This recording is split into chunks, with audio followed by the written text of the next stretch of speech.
And we're live, ladies and gentlemen. Good day, whiskey brothers and whiskey sisters. We're honored to have you, the viewer, and our panel with us here tonight. My name's Dolph. I'm the founder of the Whisky Book Club, and I'm your host tonight.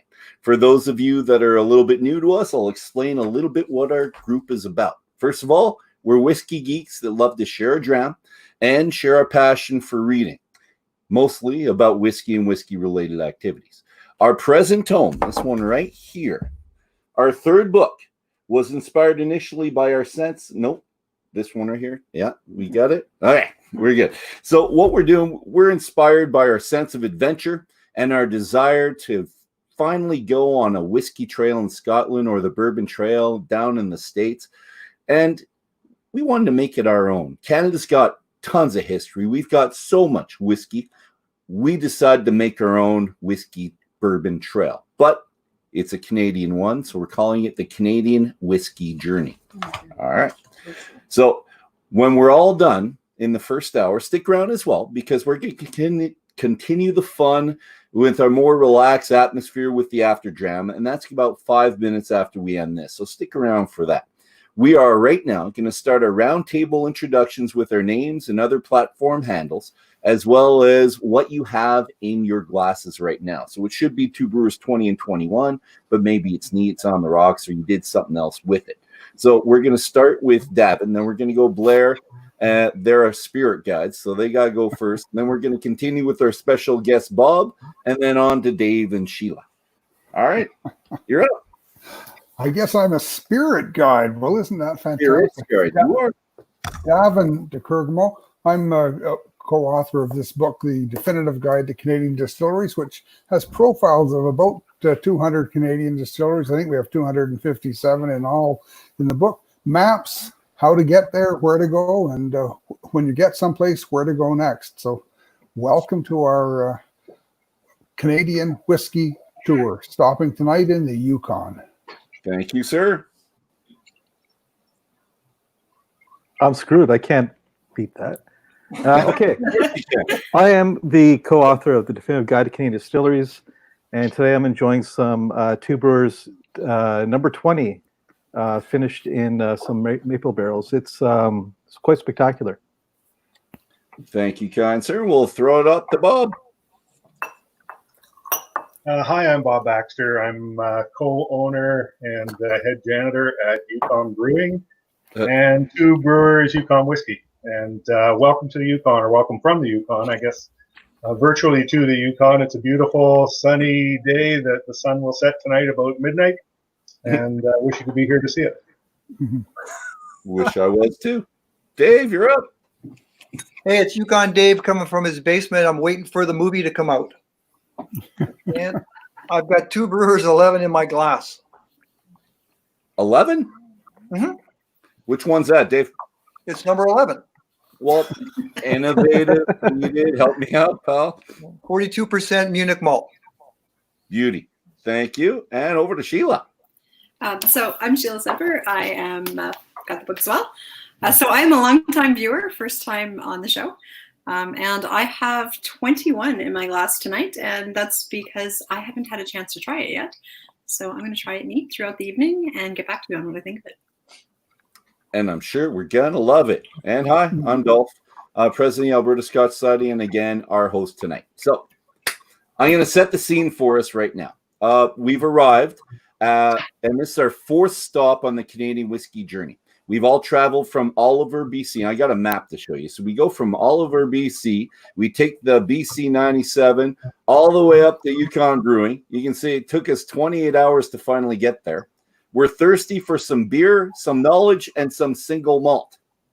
Now, Sheila and I have never been the White Horse, but we know Dave, and we've met Bob there, but here in Edmonton. So it wasn't too hard to secure a top-notch tour, and that's what we're going on now. So the conversation, the questions that follow is that of us six people in a beautiful distillery talking to Bob, and we're on a lifetime tour. In this case, that's good. That looks good. And there. And give you a picture of Bob there. There's Bob. Even you see him in the background. That's our guy. All right. So, Bob, I've been interested in two brewers for 2016 when I bought my first bottle of number 2 because I couldn't get number 1. And I've seen you and Dave present more times than I can count. And I've read a few articles. I've seen a few more YouTube podcasts. And I feel like I know you and the distillery better than any other I'm likely to visit in our Canadian tour whatsoever. Now, I found this journey to this point to be really, really interesting. And I hope everyone else has the same experience that I'm absolutely positive that I'm going to have. Now, let's start with the story that everyone's heard. Many of us have heard this story about the genesis of Yukon Brewing, you and Al canoeing, and we got pictures of these to put up too, down the Jennings River in 2009, and Al phoning you up a few months later asking if you ever thought about a business partner. So, and I'm going to get those pictures. Give me a sec, because I spent time on these pictures. I want them. Here's the first one. Right? And then there's the story. And there's Al right there next to you. All right. So based on that, let's go on with this. And this is a question about you and Al. So what brought two Ontario boys, one a mechanical engineer, turned government employee, turned consulting company owner, who's been there for 15 years, and a wine-loving chemical engineer who'd been there for 10 years, together on that canoe trip in the first place? So what got you there, Bob? Well, it was interesting because the very first time I met Al, he walked into my consulting company and said, I'm an engineer, I'd like to move up here and I need a job. But we were a two-person company, so we laugh at the story now, but I thought about, I don't have work for you, but I have a couple projects. And in the back of my mind, I'm thinking, I've got a couple projects that I don't want to do. Some inspections in different communities that I didn't really have time to get to and so on. So I said, would you like to do these jobs? He said, of course I'd like to do those jobs. So off he went. And I obviously didn't scare him away. We stayed friends, or at least acquaintances, while he went off and did other things. And then I carried on with my consulting work. But somehow we both ended up doing a lot of paddling just on our own, and we intersected that way. But really, way back in the day, we used to guide day rafting trips on a river called the Tachinchini River. Flows up sort of Yukon, BC, Alaska, right along the coastal mountain range there. So we would head out on a Friday night. We'd guide a day trip Saturday. We'd guide a day trip, a different one on Sunday, and then we'd head home. So we spent lots of weekends camping together and getting to know one another. And then we started planning with our partners. We started planning longer trips, and the Jennings River turned out to be one of them. Alrighty. That was a good story. Not best friends right up front, but you become good friends, obviously. Davin, what's your impression of these two gentlemen when you meet them? And was it 2018 where you first met them, or did you see them before that? Well, I had a few encounters with these guys. That sounds like a story. Good. Bob, I think Bob's daughter lives in Ottawa, or did live in Ottawa, or something like this. And I got a note from one saying, I'm going to be in Ottawa. Wouldn't mind giving you take a sample. And so I said, well, come on over to my house. So Bob comes over to my house in the middle of the winter time, freezing cold outside. He's from the Yukon, for Pete's sake, and he's not got any gloves. So we sit there, we chat a while. Then I say, okay, Bob, I'm going to say, I can't let you go outside without a pair of gloves. So I go to the cupboard. Well, I must have like 10 dozen pairs of gloves, and I could not find a pair. So I sent him on his way again. The next thing I knew, we were at the Canadian Whisky Awards, and these guys had just won I can't remember if it was Distillery of the Year, something like that in any case. And I didn't recognize Alan sitting in the crowd, so I just kept calling up Bob for one award after another. And then I went down there, and he says, oh, I'm Alan. I'm Bob's partner. I thought, oh, for Pete's sake. But when I met the guys in the Yukon, in Whitehorse, I was truly impressed with the operation they have there. And particularly when I was there, one of the days I was there, they had some blending samples on the table in their office upstairs. And you could see that Alan had taken these home, and apparently he becomes quite obsessed with making these blends. And he was having me nose all these little different things. It's like I see there's really quite a lot of variation among the different barrels of whiskey that they've made up there. And when they put out a batch, they take whiskey from different barrels and blend it together until they get the single malt. I mean, all single malt distilleries in Scotland do the same, but when they do it on a small scale like they do at Two Brewers in the Yukon, it's the impact of each different barrel is really quite can be quite large. And because it's a brewery, they're using a lot of beer malts to make these different kinds of whiskey. And they've also got some malted rye, other malted grains in there as well. So they're making single malts that are really quite unique to that operation, where there might be some other grain involved, and it's just a small number of barrels. So I don't know. They make maybe 1,200, 1,600 bottles in a batch, and it's quite an operation. And believe me, they take every care to make sure these blends are really really outstanding. And one of the great things, honestly, this is a fabulous distillery, because one of the great things that they did is, it's a brewery and it's a prospering brewery up there. And, they do the distilling in the winter, keeps the staff busy in the winter. I don't think anybody drinks beer in Whitehorse in the winter. But they were no rush to get this stuff into bottles. So they left it for 6-7 years before they even tasted it.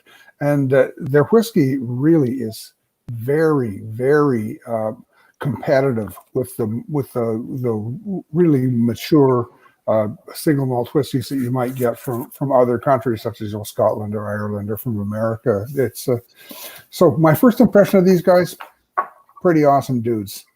Pretty awesome dudes. And here's a picture of them. And they're holding some awards at this one. I'm not sure. I couldn't focus in that closely. But they've been partners for 20 years now. Yeah. Now, that takes a special relationship to co-own something for that long. So Davin and Blair, both of you, please, can you think of other distilleries that have that length or such long-standing partners in it? Can you think of any in Canada? One of the first ones I can think of that's a similar story would be Barry Stein and Barry Bernstein at Stillwaters in Toronto. Okay. They've been open just over 10 years now, but they've been great friends long before then. And I don't know, Davin, anyone else? I think Ironworks, Pierre and Lynn have known each other for quite a long time. But a lot of these distilleries are still quite young, where they're still building that kind of a friendship. Yeah, I think that the Barrys are, a well recognized partnership, and they really do seem to complement each other well. Well, and they've been out for 20 years. There's not too many that have been at it more than 20 years at this point. So maybe we could come up with some with 5 and 6 years, but 20 is kind of special, I think, at this point. Sheila, is there any questions up there yet? I'm going to you. Not on your whiskey yet, but we do have a question, and I knew this was going to come up because Dave mentioned it earlier. Is that barrel-aged Russian stout that you guys made Love at it. one point, and whether or not you're going to be making any more of it? Good. Because it's a very popular beer. Good question. We do have more beer in barrels. It's when is it going to be out, and at what stage is it? I couldn't tell you. All I know is that I asked the very same question about a month ago. Are we making more of that stuff? I tend to not always be read into all that's going on around here. So yes, there is more coming. Why am I the last to know? I know. It's my place. I know.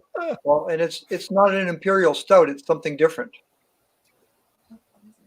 Oh, well, you're gonna have to tell us, because we're all really whiskey geeks, and you're the beer geek. You have to tell us what the difference is. It's a barley wine. That's what I heard. I love barley wine. Okay, now I'm really excited. We did it for you. Let's Bob, let's continue with you. So I watched this podcast called Startup Canada with River Corbett, and this was like 3 years ago. And you said that, like many startups, you didn't have the capital you needed for the building, the equipment, the goods, the people to hire. You and Al both took out a second mortgage on your home. You both got government loans that they had in Yukon, and that was only about 20% of what you wanted. And finally, you go to the community to sell shares. So you sell shares for about 20% the community. You come back later, you get another 5%. So now you've got all this money, all this interest within the community. I want to know, when you're looking back, was this a good way to get an influx of money? It sure was for us, and I think the reason it was very serendipitous that we really did not have any of the shareholders who were shareholders from hell, to put it any other way. They were all awesome. We would, of course, have our AGM every year, and we had probably a quarter of them who would turn up each year. It was always friendly, and it was always. I had some who, really, they bought them because they wanted to be part of this. I think I heard many times in our early days, I'd be at a beer fest or something, and I'd overhear someone saying, "Oh, go try the Yukon beer. That's our beer, or that's ours." There was really an ownership, not just from the shareholders, but from the whole community. So it turned out to be a really good way to do it. We actually bought those guys all out a couple of years ago as we were starting to. We're still in the midst of trying to organize a transition plan. We know we can't do this forever. And we wanted control of those shares. So the people who bought on did very well. We wanted to be generous to them because all the way along they were generous to us, and we were able to be, so we did. And it turned out to be a great way to do it. And really, if nothing else, we had about 40 shareholders, and they were 40 salespeople for us. They talked us up, and they wasn't necessarily selling beer. It was selling the idea of beer made from here. And that's really what we needed in the early days, was for people to buy into how that could be done. So you got something else out of it, I'm guessing: advice, support, probably devotion too. If they're buying into it, they're getting that. They're already devoted to it. Yeah. Yeah, big time. I will say that while there was occasionally advice that came along, it was varying in value. Okay. I'm trying to think of the way to say that. But in terms of the devotion and the support, and like I say, the unofficial sales staff that we had floating around the Yukon, they were awesome. And as I say, you just never know. You're bringing random people into the business. Lots of them I knew, and some of them I didn't know. And it can go many, many different ways, and it went well. So we're grateful for that. I think we're lucky for that. Perfect. And Bob, you went from Yukon Brewing Co. to Yukon Brewing. Is that when you dropped the Co, when you bought them out? No, it's not. We're still legally, our original name was Choku Brewing Company Limited, and legally that's what we still are. Okay. But we registered an operating name as Yukon Brewing Company, and it was one of our marketing guys a few years ago who said, "How do you guys answer the phone?" I said, "Yeah, it's Yukon Brewing." He said, "Well, get rid of the company. It's cumbersome. You don't need it." Okay. And so it's all just natural progressions of how you look and come along. There was nothing planned or smart about what we were doing. We were just following the path that kind of unfolded in front of us. All right. Thank you very much, kind sir. This is for you, Davin and Blair. So you've seen a lot of companies start up from scratch and still having some capital, but nowhere near enough that they need for the 3-5 years until the whiskey's ready. So I thought Victoria Caledonia had a fantastic idea with their cash shares. So a couple questions. Do you know if there was someone else that did this before Victoria Caledonia? And can you think of any other really creative ways that companies sought after capital instead of just the gin and the vodka? Something really neat. Well, I think there are not many distilleries will sell a cask, will sell casks, and raise money in the beginning by selling, casks to clubs and to individuals and things like this. I like the idea of getting a cask.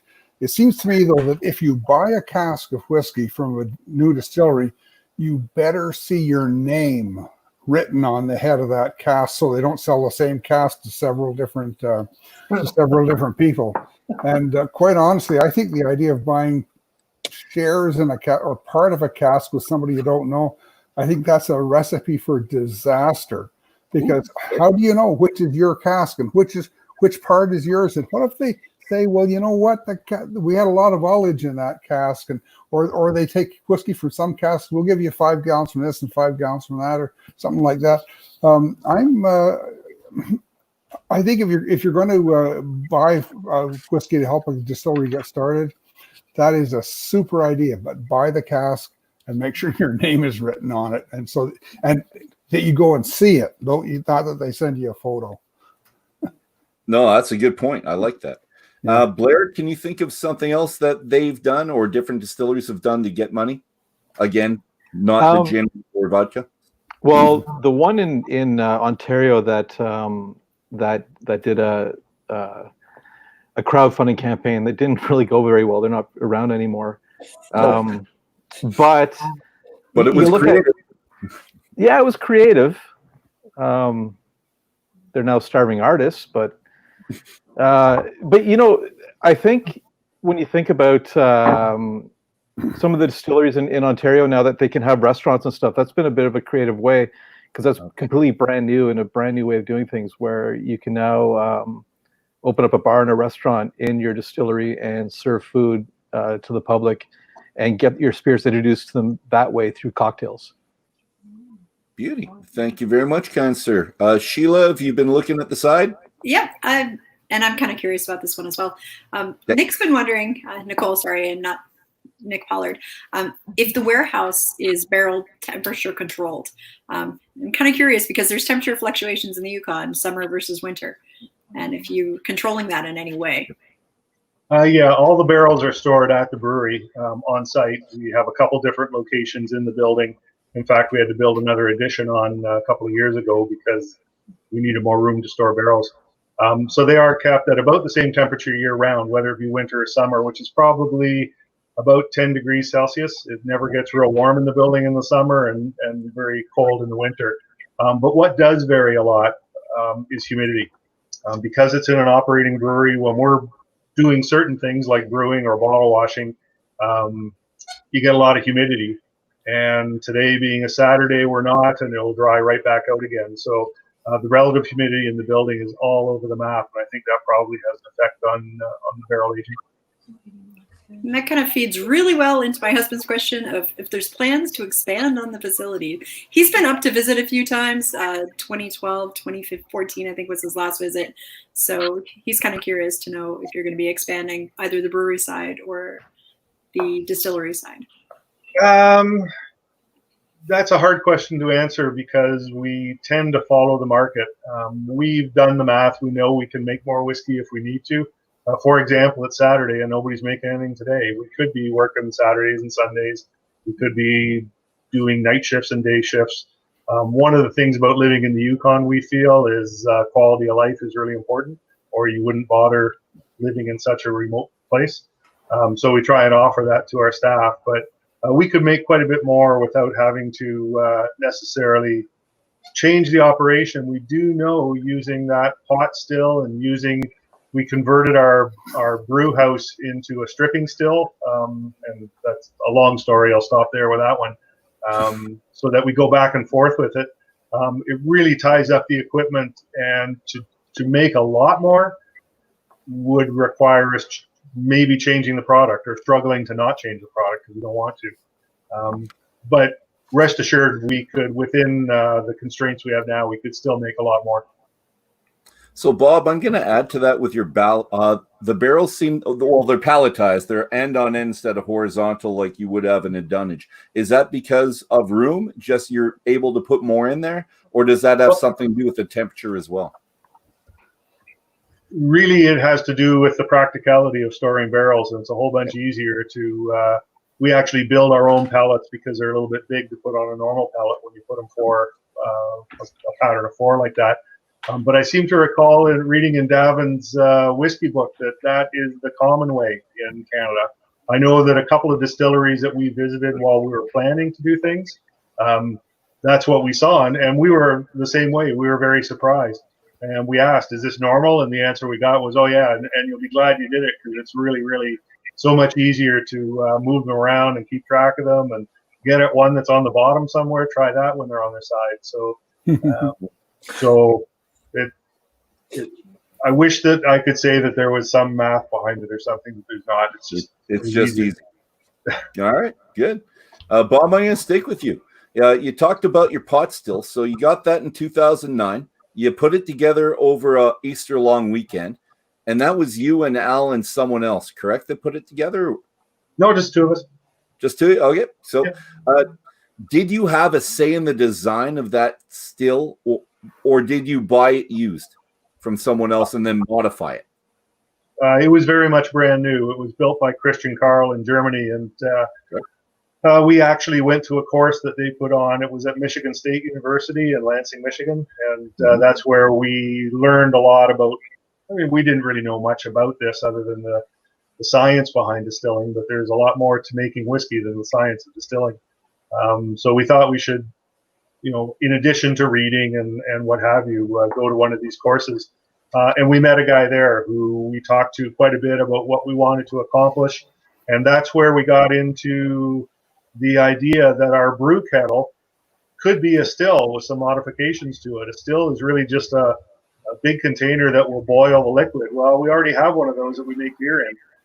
And he worked with us on designing a modification to our brewing kettle that would allow us to convert it to a stripping still and then back to a brew kettle. So we go back and forth with it. So yeah, there was actually quite a bit of engineering that went into what we bought. And probably perfect right up, well, both your alleys. You, the mechanical engineer, you're down listening about how they could change it. I think the perfect combination for both of you going there and doing that. A fun weekend, I think. It was a fun weekend building it. It's funny because it arrived on the Thursday before, like you said, the Easter weekend. And Good Friday, we're in here uncrating the thing. And I tell the story about how, I had a lot of fun Easters with my kids. But I think my most fun Easter was building a still. So it really was quite. And you got to hand it to Christian Karl who built it. It came over with every end that had to go together, tagged A, B, B. Everything fit like without a millimeter of discrepancy. So it was awesome. Nice, excellent. Dave did a great job. Yeah. Dave, were you with them prior to the still? Yeah.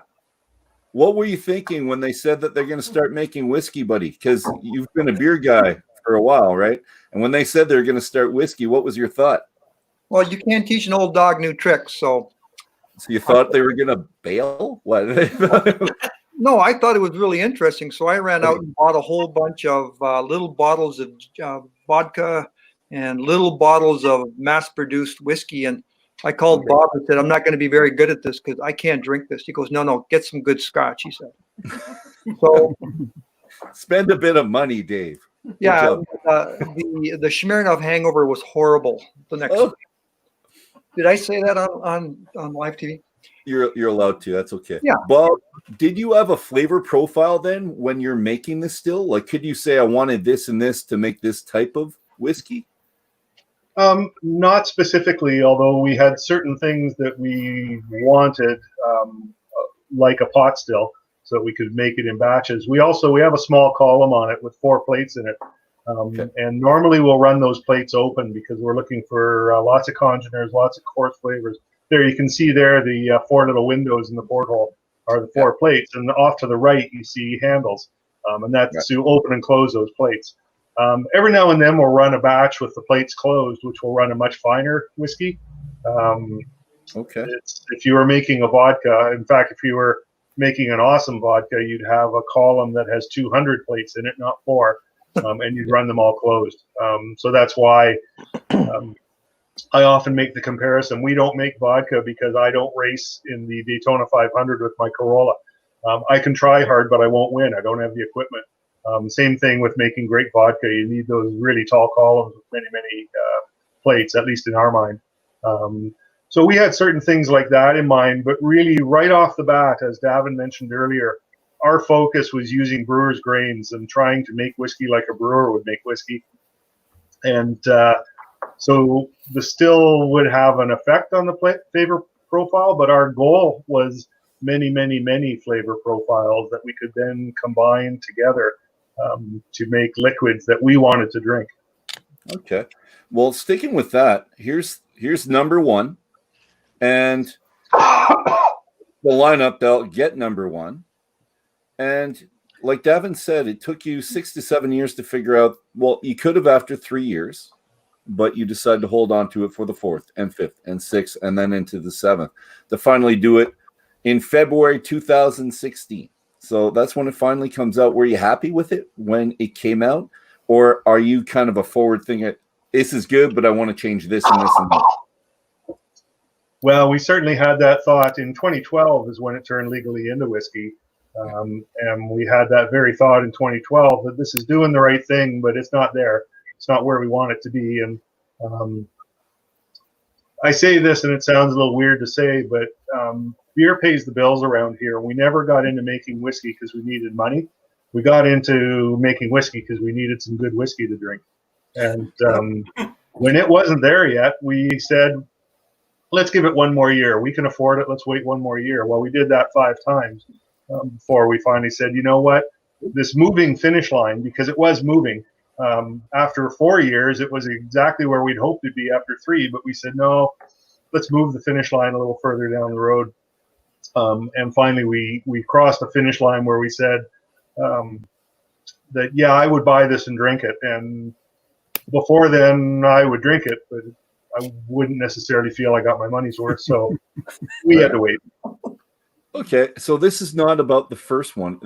My question is, how long did it take for you and Al until you felt like you're getting things right with this still? And I don't know if you would know right away instead of waiting the 3, 4, 5, 6 years, because you're playing with it when you first get it. Yeah, probably.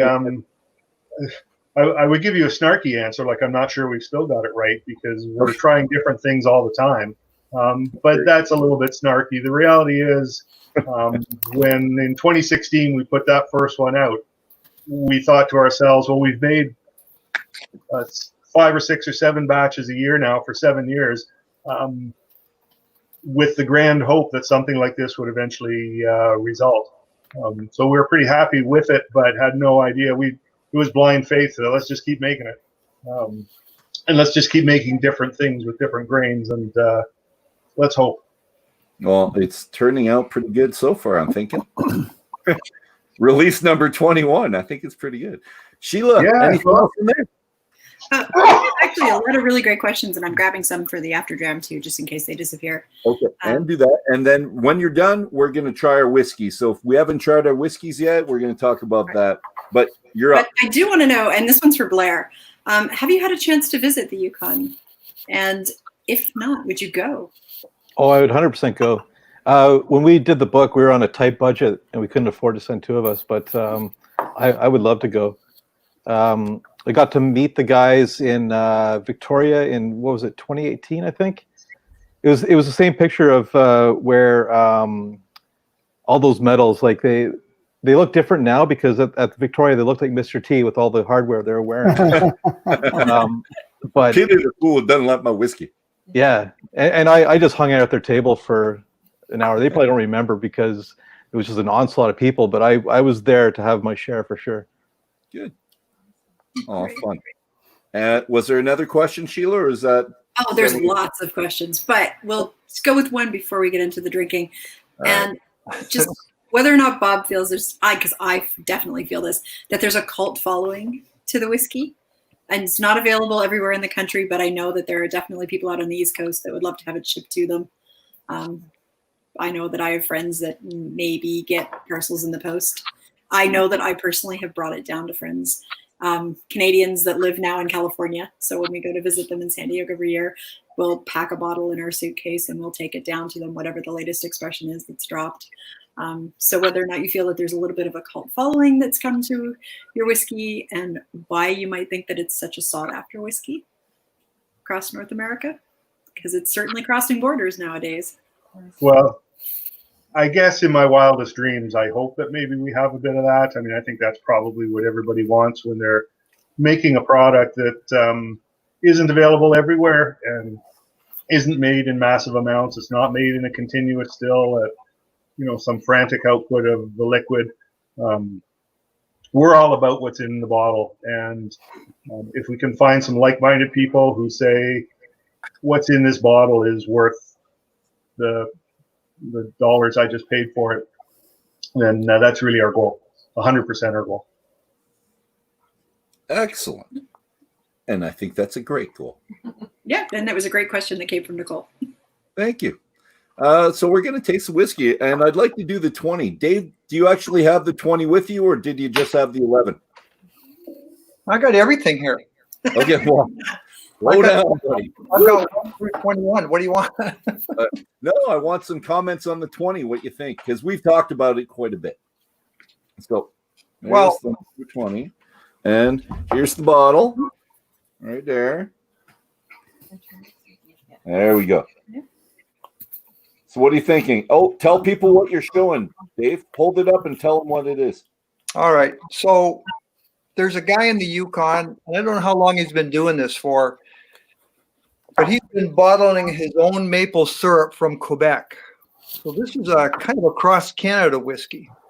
And he came into the brewery and asked to put his whiskey in our barrels. So we emptied some barrels, and yeah, his company's called the Maple Rush. I've got some of the maple syrup here, and I'm probably going to be giving away one at the festival place in September the 12th. Is it, Kent? I've already forgot the date. But we'll be giving one of these away with a bottle of whiskey as a door prize. And it's whiskey barrel aged, which is kind of important because tell us about the sharing of the barrels, buddy. Well, why don't you ask the expert? He's sitting right next to you. I know, but I'm trying to get your input, pal. What was the question? Oh, forget it. I always hate it when you wake Dave up. I just never know what's going to happen. Well, I mean, Dave nailed it on the head. It was Richard who came in one day and said, and we knew him because we know his maple syrup. He said, I have this idea to wood age maple syrup. Others have been doing it, and it really adds value and some distinctiveness to the maple syrup. Are you interested in putting some in a barrel? So very quickly, we had a conversation that said, well, how long does it need to be in the barrel? And his answer was, I don't know. No one who's making it will tell me. But he had a guess, and we recognized that if it was in the barrel for 3 or 4 months, we could put the whiskey that was in there back into the barrel, and it's going to pick up some of the influence of whatever maple syrup has been soaked into the wood or left in the barrel. We had no idea how much influence it would pick up, how quickly it would pick it up, whether it was an asset to the whiskey we were putting into the barrel. But in our true spirit of what we're here for is let's try it. How bad can it be?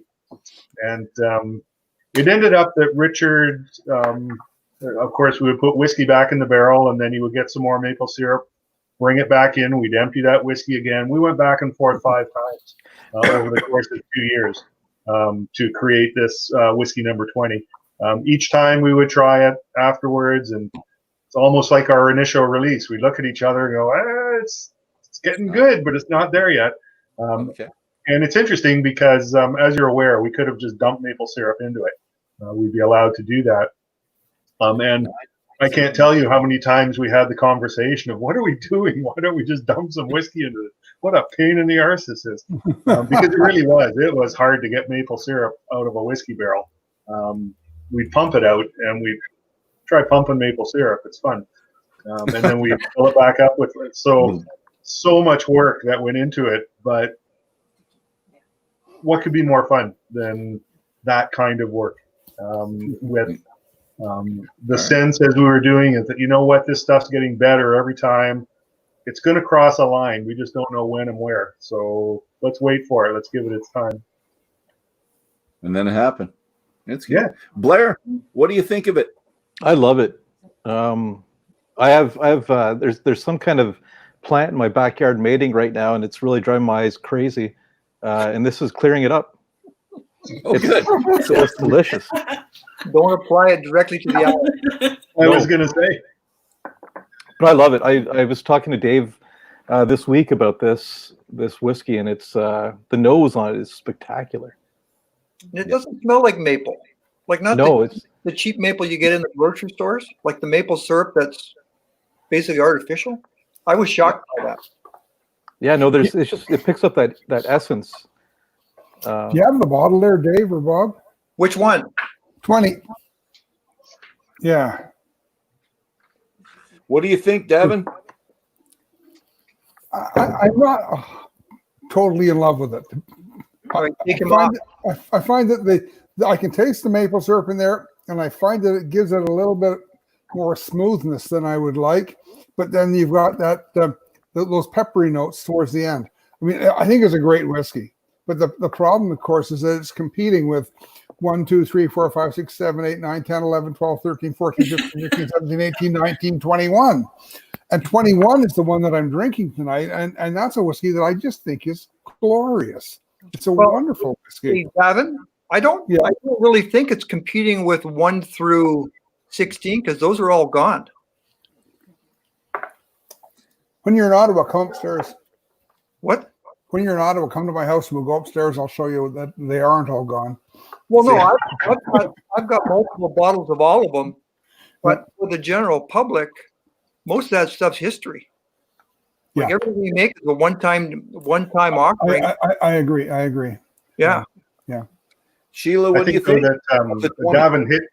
Sorry, Go ahead, Bob. really hit a nail on the head that we have 21 different whiskeys out now, and I know what 22 and 23 are going to be. I've been sipping at them, writing tasting notes.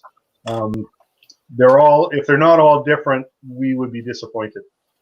That's our goal, is to just show what you can do with this ridiculous array of grains that went in, barrel treatments between virgin oak and ex-bourbon and port or sherry or rum. It all has an impact, and it all becomes a flavor note that works with other flavor notes. So our goal is that everyone's different. Perfect. Yeah, and you certainly succeeded. Yes. No, as I say, I think I've probably got all of them upstairs, and they really are.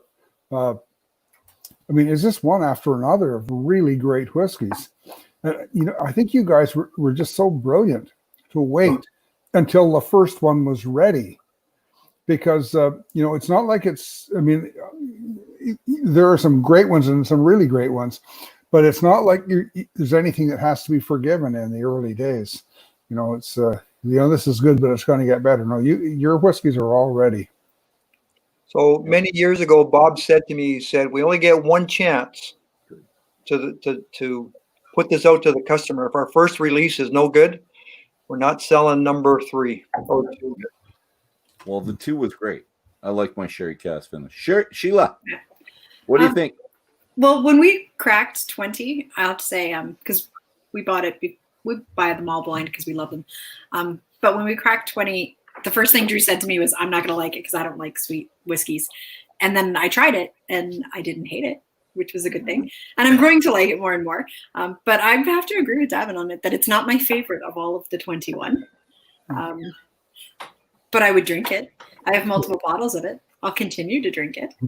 Hey, Sheila. So, yes. Do you think this would be like, for an experienced whiskey drinker, this may be a little odd, but for people coming into the whiskey industry, I think this would be a great. It's really enjoying. It's really interesting. I think it would be great on vanilla ice cream. I would be the first one to put it into desserts. I would just easily serve it to people. It's quite it's a little tiny bit sweet for me. It's quite soft, Dave. So I think you're right. It's something that is very accessible. Yeah. Well, didn't Dr. Don say that everything was moving towards sweet and like from his company's viewpoint? Yeah. Well, each company has its own viewpoint, so I mean, each brand tells you that whatever they're doing is the way it's going. Yeah, but I always take the ones that I like the comments from, and those are the only ones I talk about. Yeah. I'll focus on those. My favorite things about Yukon is always if I get a nose of banana and that taste of banana, those are my favorites. Every single one that has that hint of banana in them, those are I'm on those, and I'm buying multiple bottles of those. But it's not Always actual great. banana we're tasting. For me, it's the little marshmallow bananas that I'm Yeah, tasting. me too. That's what I'm getting out of it, which makes me really happy. And I'm the same way. And Yeah, with you know banana, what? and I'm there. I think this would be fantastic. For me, it would be an after dinner drink. And instead of ice wine, so some people have the ice wine, this would be comparable for that type of moment for me, is what I'm thinking. Because I don't love sweet, but I like sweet in its place. And for you, it's on top of ice cream as dessert. For me, it's a dessert alcohol all on its own. But I don't find it's overly sweet. I wouldn't say over. I just said sweet. The maple notes that I'm getting in this are more the woody notes. The woody notes that you get in in real maple syrup. Yeah. If you buy the darkest maple syrup, you can really taste like the tree in that, and that's what I taste in this. But it's also very soft, and I can see ice cream. Yeah, you're done. You're gonna eat a lot of ice cream if you got a bottle of this sitting there. It's interesting that Sheila said something that I think hit the nail on the head.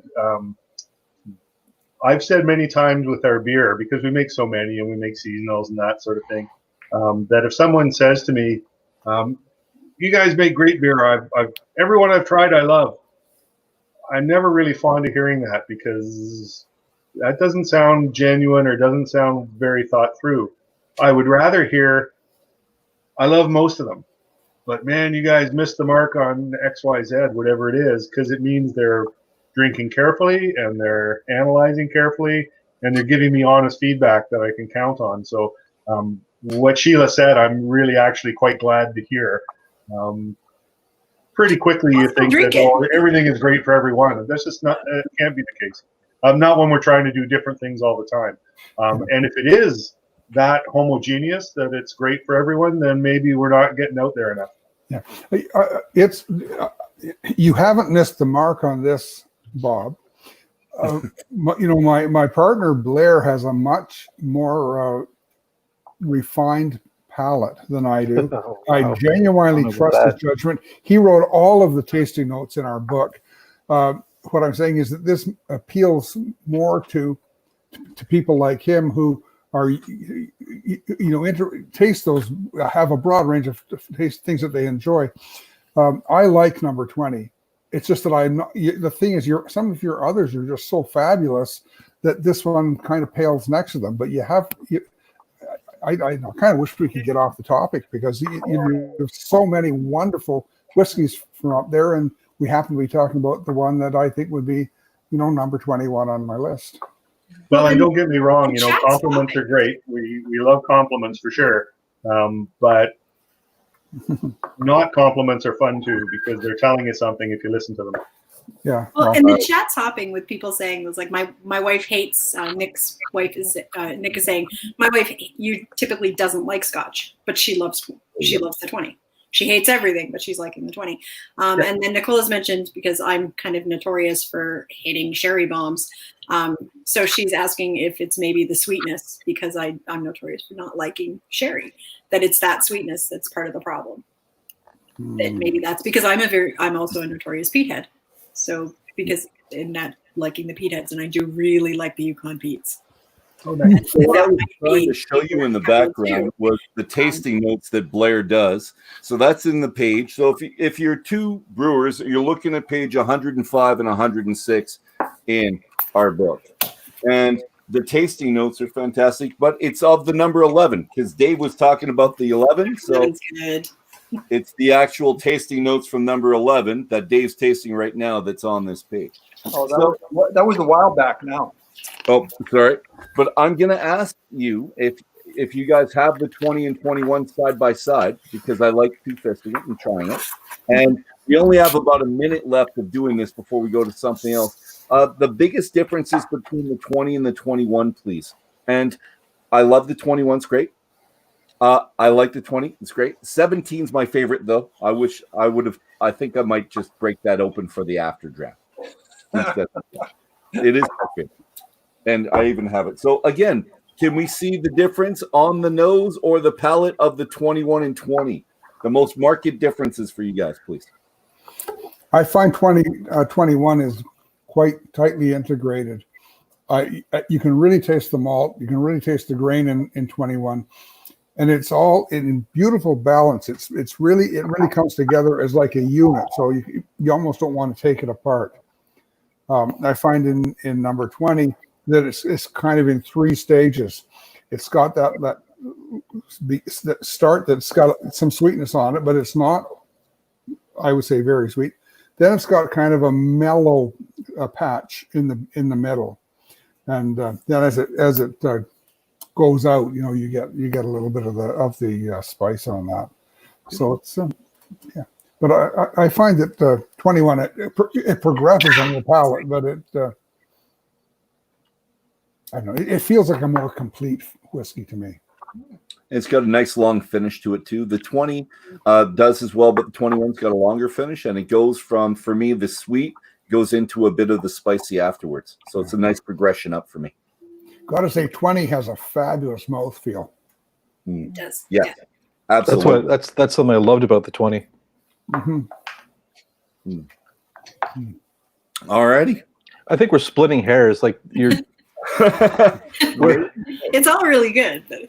Yeah, we're like, hey, here's some killer whiskey. Let's try to find. Why do I like this? You did nitpick. Yeah. All right. Well, then let's get into the questions then. So I'm going back to Bob.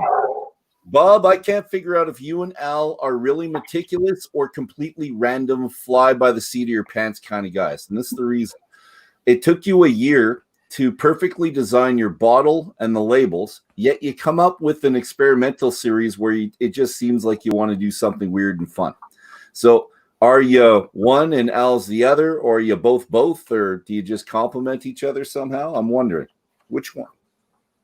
Yeah, I would have to say both of us are extremely meticulous. Okay. And I think that you need to be meticulous to appear random. So I think these different flavors that are coming out, if we've tricked you that they're random, then we've done our job of being meticulous to trick you. Excellent. I feel tricked. I've been tricked. Bob, I've been getting to know this Yukon Dave guy pretty well. And I got to say, he's a keeper. He's a good guy. He's well known in the community. He's one of our superstars in Edmonton. Everyone knows who Yukon Dave is. He's gone to so many tastings. He's poured so many places. He's always completely enveloped within his job wherever he is. But let's leave him to the side. Let's not talk about Dave too much more. Let's just say, when you're hiring someone to be your brand ambassador, and this is for your company, your baby, what do you look for in those type of people? It is so hard. It's we actually were just talking a couple days ago that if somebody could invent a meter that I could clip on your ears so that I knew a year from now you'd be great, I'd buy one. Okay. It is just really, there's so many characteristics, but really I would have to say at the forefront of it is belief in the liquid. That again, Dave knows we don't have grand expectations about volume sales.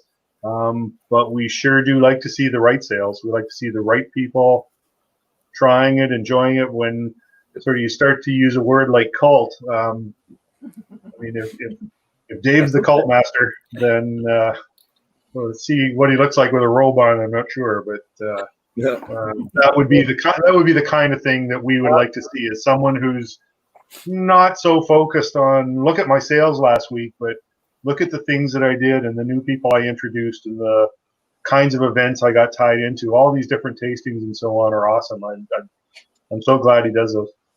Nice. Thank you. And he deserves all the accolades he gets there. Blair and Davin, can you think of, you've both met tons of brand ambassadors. What makes one stand out and become integral to a certain region, let's say?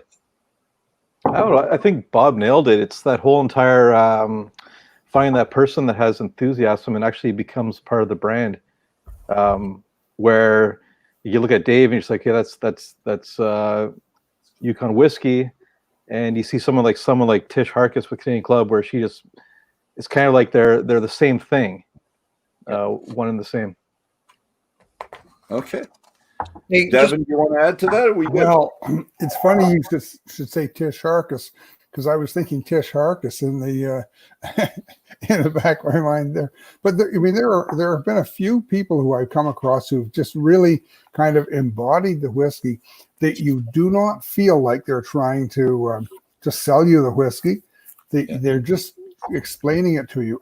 But I think one of the most important things, and a way you can tell a brand ambassador, is that they don't know everything, and they are quite prepared to tell you when they don't understand something.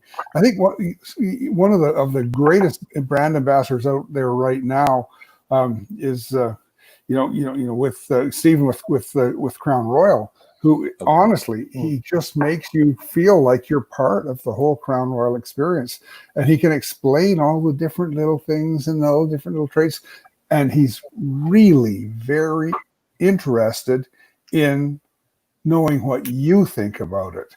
And so it becomes a conversation. You become part of the brand, and just like those shareholders that Bob was telling us about. And so there's no trying to make you think that their brand is the best. They just tell you what's good about their brand. And they make you feel a little bit smart, because you can ask them a question that they can't answer. Nice. What's his name again, Davin? Stephen Wilson. He's with Crown Royal. Stephen Wilson. He does all of North America. Yeah. He's just a wonderful guy. Yeah. All the way down to the purple socks. Pardon me? Sorry, Blair, what was that? Oh, he has it all the way down to the purple socks. So he wears purple socks. It's really cool. Okay. Well, he's got to be colorful people. Yeah. All right, let's go on with Bob again. I've got a couple quotes in here. So Bob, in a newer article, Celtic Life by Andrew Ferguson from Kensington Wine Market here in Alberta. He loves you. He's pretty supportive, and he says, fermentation is just as important, if not more, than distilling and the maturation. The quality of the alcohol and the flavor congeners created during fermentation set the stage for what the stills and barrels do thereafter. So I would have agreed with this a little while ago, but then I've been hearing you say this a couple times, and I've got a picture of it too. So I'm going to do this. Give me one sec for that. You've talked about barrels as being a spice rack more. So whereas he's focusing on the brewing, which is what I thought set you apart completely, you're now focusing, and I say now because I've only noticed it lately, about the spice rack, all the barrels behind you. So is this kind of new, or have you always been doing it and I'm just noticing it now? Well, I think the spice rack analogy was a way to try to communicate to people the way we look at our big pile of barrels. That if you look at something that they could relate to, which is a rack, a kitchen cupboard full of spices, and really our spice rack analogy actually is right in line with what Andrew was saying. We believe that the flavors begin at fermentation, and they begin with the grains that you're using, and that how you ferment them. We've done lots of reading that says, no, alcohol is just alcohol. By the time you distill it, all those flavors are gone or left behind or disappear, or whatever they do. I don't know. We've never believed that. We still don't believe that now. Of course, we taste all the new make before it gets deproofed for barreling. And some of those flavors are all over the map, believe me. And there's no way that flavors that different going into the barrel aren't going to be different coming out of it. We believe that from day one. We still believe it now. I don't know. It's a common belief that everybody has, but from what Andrew wrote, that's he's saying exactly the same thing. That you got to go back way to the very beginning of the process, not just focus on the barrels at the end of the process. Beautiful. Thank you very much, kind sir. Sheila, anything on the side? Our last question before we all have a small little say. Well, I think this is more of a question for the people that were in the chat, but I'll ask it of the people who are here who've had a chance to talk and drink the 20. If anybody's tried the 20 with different cheeses to see how that might have impacted the palate and what you're tasting. Yeah. I know 20 hasn't been out for a ton of time, but has anybody had a chance to try that out yet? It's a good idea, though. Yeah. But not. I think I think about 2 hours from now I'll know better if you give me time. Everybody's going to rush out to their fridges in the break, Yeah. grab some cheese, come back and let us know. Yeah. I'll see how it pairs with Cheese Whiz. Ooh. Well, maybe. So I got- You know. You've got kids. You're allowed to talk about Cheese Whiz. It's fine. Yeah. That's good. Bob and Davin and Blair, and we're going to give, because we're right at the hour time, we're going to give you three the last word. We're going to end off with Bob, but Blair and Davin, do you have any last words? I hope that everybody who's watching tonight gets out and visits some of these distilleries across the country. We've got maps in the book that so you can see what's close to wherever you're going. Right now, my friend Teresa Smith is on a 19 distilleries in 7 days tour of Alberta, and using our book as the guide. And we've got a checklist in the back so you can check it off where you've been or get them to sign it or something like that. So, right now we can do armchair travel using this book, but get out there, visit these distilleries. Each one is different and they're fascinating. And I have to say, if there's a cult of the Yukon ever started, let me know. I'd like to join. Are you giving out badges for guys that keep registering all the different distilleries they go to? Like the beer guy? It hadn't occurred to me, but after talking to Teresa, it has. Yeah, I couldn't resist that one. It's a different. Yeah. You'd have to prove it though, Dave. Well, you got to get a sash first to put all the badges on. Is that it? Okay. Got it. Blair, any last words? Not really. I just saw on the map that maybe in the second edition, Davin, we should be where to get an oil change, have those locations, because that's quite the drive from Douglas up to the. Oh, you're right. We should put in hours. Yeah, we should put in the Tesla charging stations too. Why not? And where to get Dave's badges for his sash.